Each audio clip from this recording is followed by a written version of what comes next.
ಕರ್ನಾಟಕದಲ್ಲಿ 2 ಏನು ಉಪಚುನಾವಣೆ ಆದವು ಮತ್ತು ಯಾವಾಗಲೂ ನಾವು ಬಿ ಜೆ ಪಿ ಸರ್ಕಾರ ನಮ್ದು ಇದ್ದಾಗೂ ಸಹಿತಕ್ಕೆ ಎಲ್ಲ ಉಪಚುನಾವಣೆ ಹೆಚ್ಚು ಕಮ್ಮಿ ನಾವು ಗೆದ್ದಿದ್ವಿ. ಅದೇ ರೀತಿ ರೂಲಿಂಗ್ ಪಾರ್ಟಿ ಅನ್ನುವಂಥ ಒಂದು ಅಡ್ವಾಂಟೇಜ್ ಇದ್ದೇ ಇರ್ತದೆ.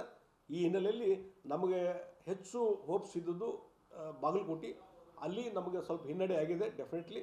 ಯಾಕಂದರೆ ಅಲ್ಲಿ ಮುಖ್ಯಮಂತ್ರಿಯೇ ಠಿಕಾಣಿ ಹೂಡಿದ್ರು, ಮುಖ್ಯಮಂತ್ರಿ ಮಗನೂ ಒಂದು 15 ದಿವಸ ಗಟ್ಟಲೆ ಅಲ್ಲಿ ಠಿಕಾಣಿ ಹೂಡಿದ್ರು ಮತ್ತು ಎಲ್ಲ ಸಚಿವ ಸಂಪುಟದ ಎಲ್ಲ ಪ್ರತಿಯೊಬ್ಬರು ಒಂದೊಂದು ಗ್ರಾಮ ಪಂಚಾಯಿತಿವರೆಗೂ ಅವರು ತಮ್ಮ ಹಣ ಖರ್ಚು ಮಾಡುವಂಥದ್ದು ಮತ್ತು ಅಧಿಕಾರ ದುರುಪಯೋಗ ಮಾಡುವಂಥದ್ದು ಅಲ್ಲಿ ಕೆಲಸ ಆಗಿದ್ದರಿಂದ ಅಲ್ಲಿ ನಮಗೆ ಹಿನ್ನಡೆ ಆಗಿದೆ. ಮತ್ತು ದಾವಣಗೆರೆಯಲ್ಲಿ ಇನ್ನೂ ಕೊನೆಯ ಹಂತದ ಚುನಾವಣೆ ಫಲಿತಾಂಶದವರೆಗೂ ನಾವು ವೇಟ್ ಮಾಡಬೇಕಾಗ್ತದೆ. ಯಾಕಂದರೆ ಮೊದಲ 4-5 ರೌಂಡ್ಸಲ್ಲಿ ಭಾರತೀಯ ಜನತಾ ಪಾರ್ಟಿ ಮುನ್ನಡೆ ಇತ್ತು, ಈಗ ಕಾಂಗ್ರೆಸ್ಸು ಮುನ್ನಡೆ ಅನ್ನುವಂಥದ್ದು ಬರ್ತಾ ಇದೆ ಕೆಲವು ರೌಂಡ್ಸ್ಗಳಲ್ಲಿ. ಹೀಗಾಗಿ ಕೊನೆಯವರೆಗೆ ಏನಾಗ್ತದೆ ಹೇಳಕ್ಕೆ ಬರೋಲ್ಲ ದಾವಣಗೆರೆ. ಆ ಹಿನ್ನೆಲೆ ಇಟ್ಕೊಂಡು ಇವತ್ತು ಈ ಒಂದು ಉಪಚುನಾವಣೆ ಏನಿದೆ ಇದೇ ಎಲ್ಲದಕ್ಕೂ ದಿಕ್ಸೂಚಿ ಅನ್ನುವಂಥದ್ದಲ್ಲ.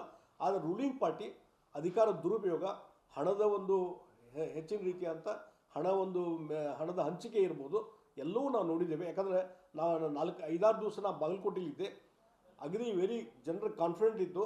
ಆದರೆ 1-2 ದಿವಸದಲ್ಲಿ ಹಣದ ಒಂದು ಹೆಚ್ಚಿನ ಹಂಚಿಕೆಯಿಂದ ನಾವಲ್ಲಿ ಸೋಲ್ತಿದ್ದೀವಿ ಅನ್ನುವಂಥ ಮಾತನ್ನು ಹೇಳ್ತಾರೆ. ಈಗ ಇವರು Basanagouda Patil Hindu trump card work out ಆಗಲ್ಲ ನೋಡಿ. ಅದಕ್ಕೆ ನಾನು ಈ ಹಣ ಅಧಿಕಾರದ ಒಂದು ದುರುಪಯೋಗ ಏನಿದೆ ಅಲ್ಲ, ಈ ಹಿನ್ನೆಲೆಯಲ್ಲಿ ಇವತ್ತು ನಮಗೆ ಹಿನ್ನಡೆ ನಾವು ಅನುಭವಿಸ್ತಾ ಇದ್ದೀವಿ.